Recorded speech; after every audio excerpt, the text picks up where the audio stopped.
안녕하십니까, 주식코니 혼입니다.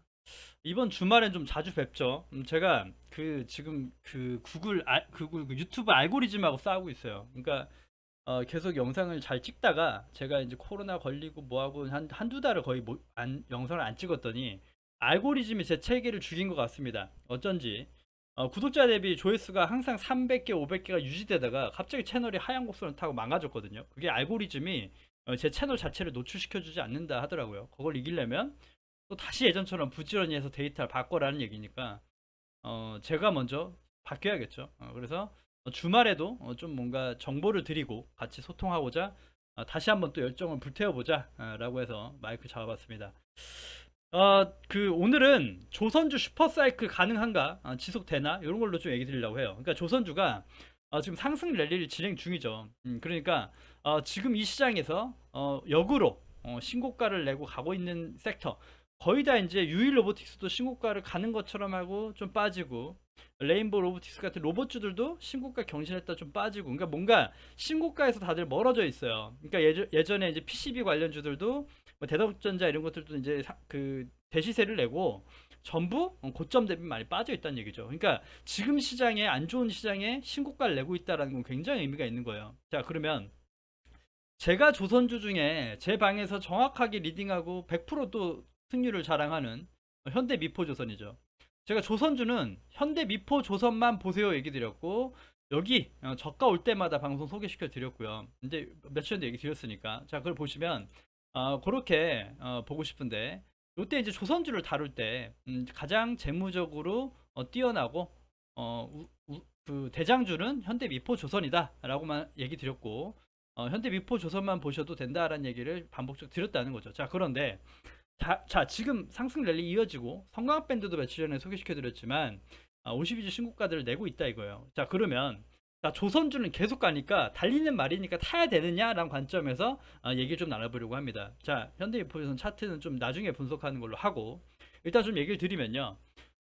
제가 조선주는 정리 드리면 10년 동안 쉬지 않고 배를 만들어도 정말 정말 쉬는 날 없이 만들어야 되는 그 정도의 지금 수주를 따냈습니다 이미. 우리나라 조선주가 사실 주문량으로 보면 이미 슈퍼 사이클이었어요. 작년에도 그랬고요. 그런데 작년에 이미 그러면서 주가가 바닥 대비 많이 올랐었어요. 코로나 때 이후에 이때 이제 많이 올랐죠. 이미 수주가 폭발했었던 거란 말이에요. 그런데 그리고 나서 주가가 많이 눌렸죠. 많이 눌렸는데 코로나 이후에 그냥 반납하고 눌렸냐가 아니라요. 철강 가격. 그러니까 조선 배를 선박을 만들 때는 후판이라 그래가지고 그 철강이 굉장히 많이 들어가요. 근데 철강 가격이 원자재 가격 때문에 급등을 했잖아요. 급등하니까 아무래도 배를 찍어내도 뭐 주문 받은 거 단가에 맞춰서 배를 찍어내야 되니까 찍어내도 영업이익이 개선이 안 되는 겁니다. 이미 주문 단가를 받아놨기 때문에 찍어 만들긴 해야 되는데 어떻게 보면 찍어 만들어도 좀 손해가 나는 이익이 나지 않는 그런 구조였다는 거죠. 그러니까 이제 주가가 좀 많이 밀렸던 것이고 그럼에도 이제 계속 수주를 따낸다는 이슈와 앞으로 이제 그 원자재 가격이 안정만 되면 그 영업이익이 좋아질 거라는 당연한 흐름이 있는 거죠. 자, 그런데 그 와중에서도 현대미포조선은 이렇게 크지 않지만 작은 그 파동을 만들면서 계속해서 조금씩 저가를 높이면서 우상향하고 있었다는 얘기죠. 그러다 이번에 슈팅이 난 겁니다. 자, 그러면 지금 이제 슈팅 났으니까 봐야 되냐라는 관점이면요. 자, 이게 어떻게 제가 분석하는 걸로는 조선주 다 똑같은데요. 일단은 그 3분기부터는 이제 흑자 전환이 예상된답니다. 그러니까 지금 보시면 현대미포조선만 그냥 딱 돌려봐도 현대미포조선만 봐도 한번 보면요. 잠깐 요거 제목만 간단히 볼게요. 다 대부분 비슷하거든요. 자, 보시면 2021년에 영업이익이 개선이 안 되는 거예요. 근데 21년에 요때 이제 적자로 마감이 된 거란 말이죠. 자, 21년에. 그러니까 이게 철강 가격 급등 때문에 팔고도 손해 본 거다. 그렇게 되고 자, 이때부터 보시면 2021년 12월 연말부터 보시면 지금 그 이제 영업 손실이 줄어들고 있고 이제 이번에 2분기죠. 2분기 예상치 좀 발표 났는지 제가 모르겠어요. 났는지 모르겠는데 적자폭이 감소된다. 그러면 3분기부터 흑자 전환이라는 거예요. 자, 그러니까 3분기부터 흑자 전환하니까 주가가 오르는 게 맞죠. 주식 그냥 그 영업 이익으로 발표나 수치만 보면 그렇죠. 그런데 이렇게 보셨으면 좋겠어요. 자, 일단 차트 분석을 하면서 이제 얘기 드릴게요. 자, 어떤 관점이냐라고 얘기 드리면 이렇게 얘기 드리고 싶습니다. 자, 이미 주가가 빠져 있었고 오르지 못했죠. 그런데 턴어라운드라는 건 굉장한 재료가 되긴 합니다. 그러니까 영업이익이 계속 적자가 나다가 뭔가 흑자 전환된다는 건 주가 상승에 굉장한 요인이 돼요. 그래서 당연히 좋은 거지만요. 우리가 그 금액을 적정 금액에 싸게 사야지 좋은 거지. 그렇지 않으면 의미가 없다라는 얘기를 또 드리고 싶고. 자, 보시면 이미 3분기에 좋을 거니까 주가는 항상 선반영이죠. 선반영이니까 그래서 지금 이미 기사를 내뿜고 올랐다라는 생각이 들어요. 그러니까 조선주를 대응할 때 지금은 좀 그 따라 들어가는 시기는 아니다라고 얘기 드리고 싶고, 다시 한번 시장이 지금 계속 반등만 하고 있고 조정이 아직 안 오고 있죠. 시장이 조정 올 때 봐야 되는 거지. 봐야 된다. 그렇게 얘기 드리시고요. 3분기에 흑자 전환되고 앞으로도 이제 지속적으로 철강 가격이 안정화되면서 계속 우상향이 될 수 있는가가 계속 슈퍼 사이클을 갈 수 있는 이유가 그 재료가 되겠죠. 일단은 그렇게 시장 그 조선 업황을 얘기 드리고 싶고요. 자, 그렇게 보시면 간단해요. 어떻게 보면 자, 보시면 주봉상으로 여기 이제 52주 신고가를 돌파해 놨고요. 요게 이제 얘기 드렸죠. 자, 보시면 이제 예전으로 돌아가 보면요. 여기에요. 2013년입니다. 요때 거의 한 9년 만에 이때 목표치를 돌파한 거고요. 지금 딱 여기 맞아 떨어진 거죠. 2011년도 금액인 여기 10만 원, 11만 6천 원 정도 금액대에 이제 벽이 있는 겁니다. 그래서 지금 보시면 단기적으로는 뭐 상승이 뭐 정고점 그 11만 6천 원 부분까지 갈 수 있다라는 생각은 들어요. 안 갈 수도 있고요. 11만 6천 원, 이 정도 되겠죠. 이 정도까지 천천히 올라갈 수 있는데, 단순하게 차트만 봐도 지금 급등했던, 자, 엄청나게 힘도 좋죠. 오르고 조정도 짧고 다시 한번 오르고 있죠. 오르고 있죠. 그래서 이번에 오르는 꼭대기에서는 한 16만 6천 원, 뭐 정고점 정도, 2012년 정도 그때 고점 때까지는 일단 올라가지 않을까라는 생각은 듭니다. 뭐 일단 기술적 분석이지만, 자, 그리고 나서 조정을 보자요. 그리고 나서 조정을 보자. 그러면 3분기에 좋을 거니까 올랐어라고 하고 세력들이 한 달 동안 계속 매집을 하고 있어요. 사고 있어요. 근데 주가는 무조건 상승과 조정이 있죠. 그러니까 조정 시에 보자. 조선주가 관심 있더라도 조정 시에 보자라는 관점이고요. 지금 이제 금액대로라면 좀 이제 분석을 해보면요. 전 고점대가 여기까지긴 하죠. 여기까지 하니까 요건 시장이 낙폭에 따라 다를 것 같아요. 자, 어떤 재료로 시장이 무너지고 흔들리고 금리 인상이냐 뭐냐 이런 걸로 좀 밀어낸다 그러고, 혹여나 철강 가격이 또 불안정해지고 해가지고 주가가 많이 밀린다면 예전 정고점까지 갈 수 있다는 생각은 합니다. 예전 고점 때까지 9만 원대까지 다시 조정받을 수 있다고 보고요. 9만 원대 깨지면 정말 또 다시 한번 문제가 생기는 거다라는 진단하고 싶어요. 정말 우상향을 해야 되는데 좀 이렇게 파동이 이제 새로 그려지고 있죠. 추세를 올렸기 때문에 올린 추세가 이렇게 새로 만들어져야 돼요. 그러니까 만들어지는 조정 구간이 어딘가를 체크해 봐야 되는데, 일단은 9만 원대가 가장 좀 그 기술적 기본 분석으로는 가능하지만 9만 원보다도 지금 이게 힘을 보면요. 올라가는 힘을 보면 뭐 요점 10만 원 정도까지도 한번 테스트해 보시긴 하거든요. 10만 원 정도에서 일단 한번 지지 테스트 보자. 그래서 주가가 혹여나 더 오르더라도 조금 지금은 추격 매수하지 마시고 재차 늘렸을 때 10만 원 아니면 전 고점대인 9만 3천 원 부근, 여기도 이제 거래량이 들어왔던 부분이 있기 때문에 여기 이제 고점대죠. 고점대까지도 보자. 9만 7천 원 정도 되는데요. 9만 7천 원, 9만 7천 원 정도에다 9만 7천 원에서 요거는 이제 추세고요. 추세를 접목해 봤을 때 추세 금액 요거 이제 요 정도 상승 추세로 가는, 요게 이제 추세란 말이죠. 지금 요게 박스의 추세였다. 추세를 돌파한 거거든요. 그래서 이 추세 때까지는 밀리지, 이 추세 때가 깨지면 안 된다는 생각이 들거든요. 그러면 이제 한 9만 7천 원 정도 될 것 같아요. 그래서 10만 원, 9만 7천 원 정도까지도 보고 그 다음에 이제 또 흐름을 봐야겠죠. 매동이나 이런 걸 봐야겠고 시장의 조정을 봐야 되는데, 일단 이 금액대나 다시 한번 관심 갖자. 그래서 10만 원 정도 부근이나 9만 원 정도 중후반 정도에 다시 한번 관심을 가지시는 게 좋겠다라고 분석을 해보고 싶습니다. 그렇게 현대미포조선을 마무리하도록 하고요. 근데 조선주가 많이 있는데 현대미포조선만 보세요라고 얘기했던 건 분명 차트가 엄청 다릅니다. 자, 대우조선해양도 있고요. 대우조선해양도 있는데 이런 애들을 보면 일단 그 좀 다른 거 보면, 자, 대우조선해양, 잠시만요. 한국조선해양하고 헷갈리는 게 하나 있어서 잠시만요. 대우조선해양.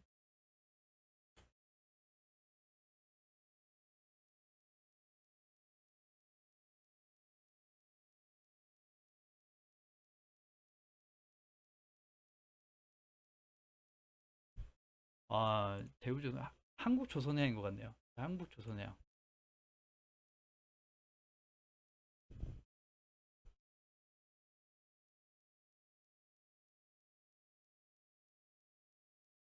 인터넷이 느리죠.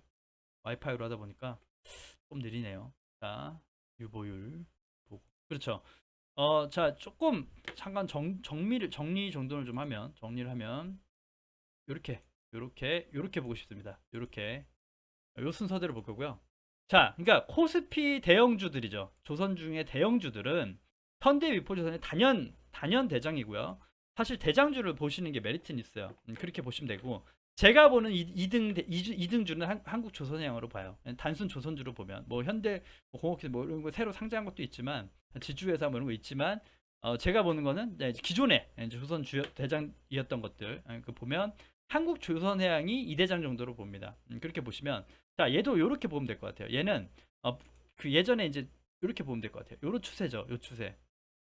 요 추세니까 얘는 이게 여기 이제 단기 그 현대위포조선이 올랐을 때 추세거든요. 올랐을 때 추세를 이 바닥권에서 만들면서 같이 우상했던 것이고 한 번 더 과대한 폭이 한 번 더 그 추세가 나오는 구간이 나왔지만 이번에 올라탄 거예요. 이번에 올라탔기 때문에 조금 다르게 갈 수는 있긴 하다는 생각이 들거든요. 자, 재무도 다를 거고 분명히 다르기 때문에 그래서 사실은 요거를 이제 그 한국 조선해양만 보면 지금 금액대가 이 추세로 봤을 때는 손절을 잡고 가는 곳이 맞아요. 추세로 봤을 때는 추세로 대응할 수 있는 금액대는 지금 금액대긴 하다라고 보여지긴 하거든요. 추세로 봤을 때. 하지만 지지저항 분석을 하면 또 달라진다는 거죠. 여기가 일단 올라타주는 게 더 안전할 수 있다. 그래서 95,000 위에가 이렇게 올라왔을 때가 오히려 좀 나았지 않나 생각이 드는데 단기적으로 또 얘도 마찬가지로 같이 오를 수 있고 다시 한번 조정이 온다 그러면 추세대가 깨지 않는가 또는 이 전 금액대죠. 여기 정도가 중요할 것 같습니다.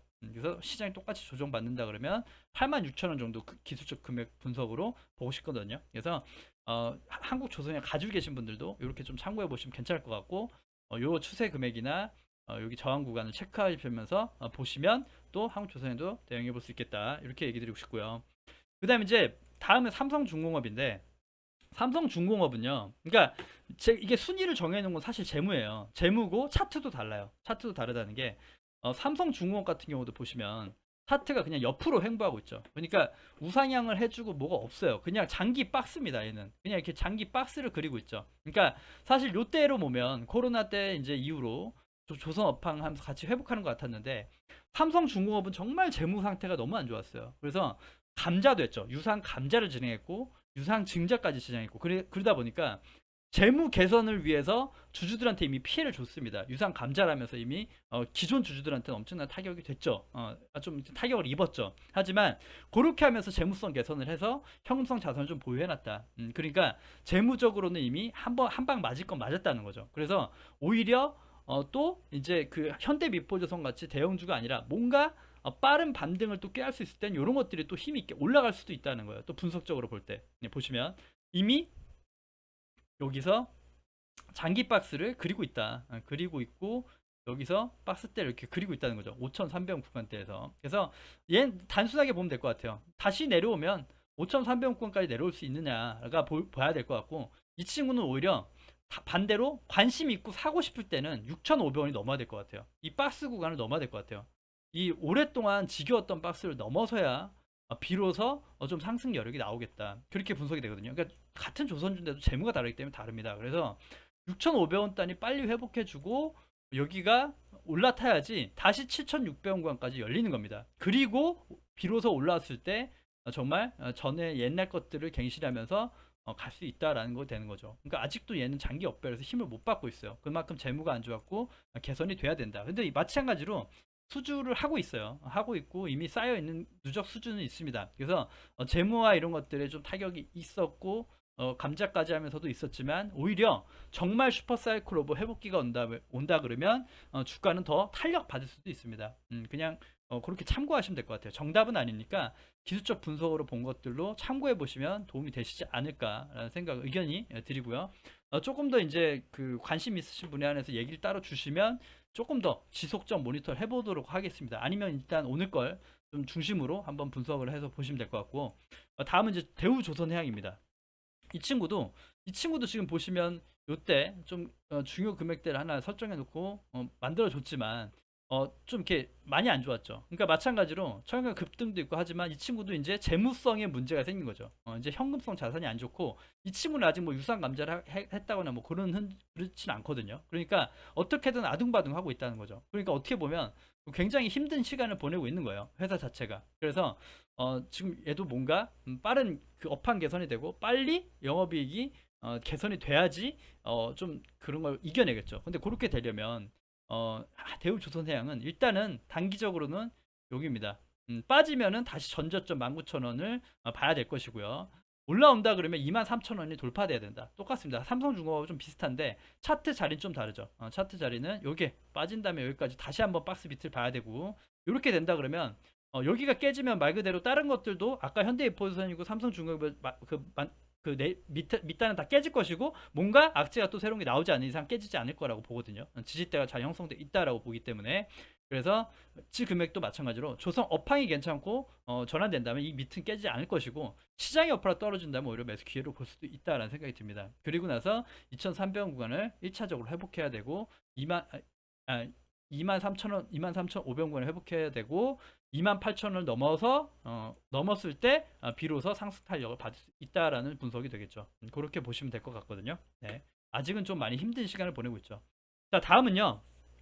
최근에 말씀드렸던 성광밴드죠. 성광밴드.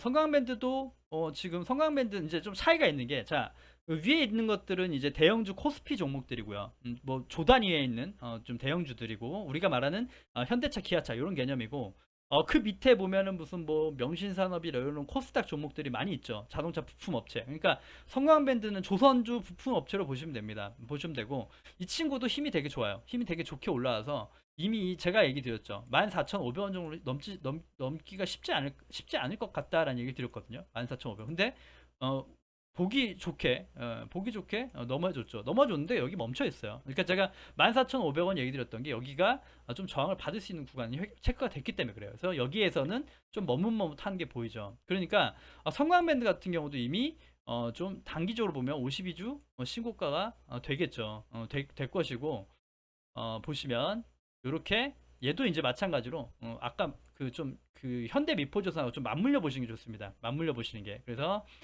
좀 코스닥 종목은 아무래도 낙폭이 빠르기 때문에 낙폭이 크기 때문에 조금 더 최대한 좀 변동폭이 많기 때문에 조금 좀 투자할 때 금액을 좀 정말 최대한 싸게 사는 노력이 돼야 됩니다. 그래서 마찬가지 분석으로 단기 조정 받았을 때 13,000원까지는 충분히 밀 수 있다. 코스닥 종목이니까 뺄 때도 화끈하게 빼고 할 수 있다. 그리고 정말 중요하게 깨지면 안 되는 게 12,000원. 예전 거 이제 봤던 건 필요 없겠고요. 여기가 이탈 안 하면 되겠다. 그래서 지금은 성광밴드는 접근 자리는 아닌 것 같아요. 더 가더라도 지금은 아니고요. 다시 조정이 왔을 때 이번 시장이 조정받지 않더라도 주가가 지금 말씀드린 게 다 옆으로 갈 수도 있어요. 그럼 그때 다시 봐야겠지만 그렇지 않다면 조정받는다는 가정을 하면 13,000원, 12,000원대를 봐야 됩니다. 성광밴드는 그렇게 체크해 보시면 될 것 같아요. 일단은 같은 맥락이거든요. 자, 섹터별로 움직인다고 보면 자, 다음은 이제 HSD 엔진이고요. 제가 코로나 때 조선주가 올라갈 때 제가 지인한테 얘기하고 추천드렸던 건 HSD 엔진이에요. 그러니까 변동폭이 빠르기 때문에 많은 수익도 낼 수 있다라는 장점도 있었고 또 힘이 올라갈 때 굉장히 좋았어요. 좋았기 때문에 저도 수익을 냈던 종목이고요. 그러니까 HSD 엔진은 조선에 들어가는 엔진, 선박용 엔진을 만든다라고 크게 보시면 되고 우리나라에서는 좀 경쟁업체나 이런 게 많지 않아요. 그러니까 조선업황이 좋아진다면 당연히 좋아질 수 있다. 당연히 따라갈 수 있다라고 보여지고 재무 상태는 거의 다 비슷합니다. 거의 다 유상증자도 했고 다 안 좋았죠. 하지만 변동폭이 빠른 걸 이용해서 수익을 또 좋게 가져갈 수 있겠고요. 예전에 박스 분석이 되어 있죠. 이건 되어 있거든요. 이것도 이제 현대미포조선하고 되게 많이 움직이거든요. 차트도 거의 흡사하죠. 현대미포조선하고. 그래서 자 이렇게 보시면 될 것 같아요. 보시면 얘가 이번에 이제 좀 얘는 좀 달라요. 주가 저항대가 다 다르기 때문에 그런데 지금 여기서 꼬리가 달렸고 자 단순 조정 받으면 한 8,000원 구간, 8,000원 초반 구간이 중요하겠고요. 8,000원 한 200원, 100원 정도 금액대가 가장 좋을 것 같고요. 시장에 무너지고 뭔가 문제가 생기면 이 추세까지 볼 수 있어요. 얘는 추세까지 보고 추세 깨지는 걸 확인해 봐야 된다. 그게 7,500원 정도 됩니다. 그래서 윗단은 아직 여긴 좀 매물 소화하고 올라가야 되는 자리니까 윗단은 아직 좀 체크 안 하시는 게 좋아요. 윗단은 체크 안 하시는 걸 권장드린다. 여기거든요. 여기 저항을 맞고 지금 좀 밀릴 확률이 높은 자리다. 그래서 여기 윗단 그 목표치죠. 이건 이번에 올라가면 뭐 목표치도 여기까지도 올라갈 수 있겠죠. 올라가면 오히려 매수 금지고, 요 밑단 여기가 지금 단기 저항대 9,100원대가 단기 저항대로 9,600원인가요? 9,500원 정도 되네요. 9,500원 정도까지도 500원 이 정도가 단기 꼬리 저항대다. 그래서 여기까지 다시 올라갈 수도 있죠. 올라가고 매무소 할 수 있고 할 수 있는데, 일단은 1차 8,200원 정도 구간까지 한번 열어놓고 보셔야 되고, 좀 좀 시장 과대납폭에 따라서 이 추세선까지 볼 수 있겠다. 그래서 조선업황은 사실 이건 제조업이기 때문에 뭐 테마성을 많이 입지는 않겠죠. 근데 HSD 엔진, 뭐 친환경 선박 이런 걸로도 테마를 입은 적이 있기 때문에 그런 것들도 또 급등할 수 있는 요인도 있어요. 그러니까 또 그런 이제 코스닥 종목 중엔 그래도 조선 중엔 좀 매력적이지 않나라는 평가를 하면서 제가 계속 분석해 온 거니까 한번 참고해 보시면 좋을 것 같고요. 이제 마지막으로 한라 IMS입니다. 이 친구도 여기에서 이제 분석하다가 얘는 이제 좀 달라요. 얘는 조금 손절을 했어요. 그러니까 손절을 하고 이제 제가 이제 애청자분도 한번 가지고 계셔서 대응법은 알려드렸어요. 그러니까 손해 안 보고 거의 최소를 손해하고 뭐 1, 2% 손실권으로 좀 매도할 수 있는 자리까지는 체크해 드렸거든요. 좀 책임감을 가지고. 근데 그 뒤로는 안 봤는데, 자 보시면 요게 이제 제가 이거 예전에 이거 분석해 놓은 거예요. 되게 오래 전에 해 놓은 건데요. 자 보시면 여기가 아주 장기적으로 우상향을 하던 차트란 말이죠. 코로나 때도 그렇고 급등했지만 다시 추세를 타고 올라가는 추세였다. 근데 단기적 보시면 여기 이제 저항을 맞고, 추세 상단의 저항을 맞고 추세 거의 고가를 높이지 못했죠. 여기서 더 이상 고가를 높이지 못했단 말이죠. 더 이상 고가를 높이고 저가가 깨져버린 거죠. 깨져버렸는데 이 친구는 이번에 올라왔어요. 이번에 올라왔죠. 그렇기 때문에 이 친구는 단기적으로 오히려 좀 따로 가고 있기 때문에 시장과 같이 간다기보다 여기 금액이 중요할 것 같아요. 여기 추세대를 추세 금액만 일단 보자. 이 친구는 다르게 분석해서 일단 5,500원 정도 구간만 보자. 그래서 5,500원 구간이 이탈되는지 여부만 체크해 보자. 이렇게 진단하고 싶거든요. 그래서 5,500원 구간이 깨지면 조금 다시 회복되고 보는 게 맞고, 그렇지 않다면 그렇게 하는 게 맞다라는 얘기 드리고 싶고, 자 이게 보시면 이게 요것도 이제 추세선이 하나 더 있죠. 이게 위에서 하락 추세죠. 삼각 수렴이기도 하고 하락 추세. 그래서 여기에서 이제 되게 중요했던 추세를 돌파했지만 추세를 타고 추세 이탈은 안 한다는 거죠. 보시면 주가가 빠지더라도 추세 이탈을 안 해요. 요게 되게 또 중요한 거거든요. 제가 이제 이것도 외부 추세선인데 요렇게 밑으로 안 들어간다는 거죠.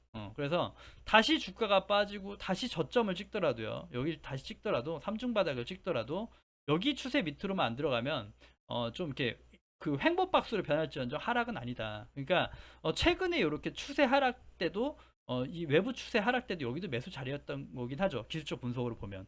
하지만 이 친구는 단기적으로 5,500원 구간만 체크하고, 아니면 다시 바닥권까지 열어내야 돼요. 그러니까 그렇게 참고해 보셔서 보시면 어떨까라고 얘기드리고 싶습니다. 그래서 오늘은 이제 슈퍼사이클이 지속되나? 뭐 좋은 긍정적인 뉴스고 좋습니다. 뭐 최근까지 안정되면 지금도 수준 계속 따고 있고 앞으로도 미어 터져요. 어차피 계속 찍어내야 되고 판매 단가도 조금씩 올라가기 때문에 영업이익은 계속 될 겁니다. 그러면 우상향 차트가 만들어질 수 있어요. 그러니까 체크하되 항상 조정기나 싸게 모아가는 투자를 해서 보유해야 되는 섹터다라는 걸 명심하시고 투자에 참고하셨으면 좋겠습니다. 아무튼 오늘 조선주 특집 이렇게 마무리하고요. 좀 또 즐거운 시간 보내시면서 또 애청해 주시고 구독과 좋아요 눌러주셔야 채널 유지에 힘이 됩니다. 여기서 마무리하겠습니다. 감사합니다.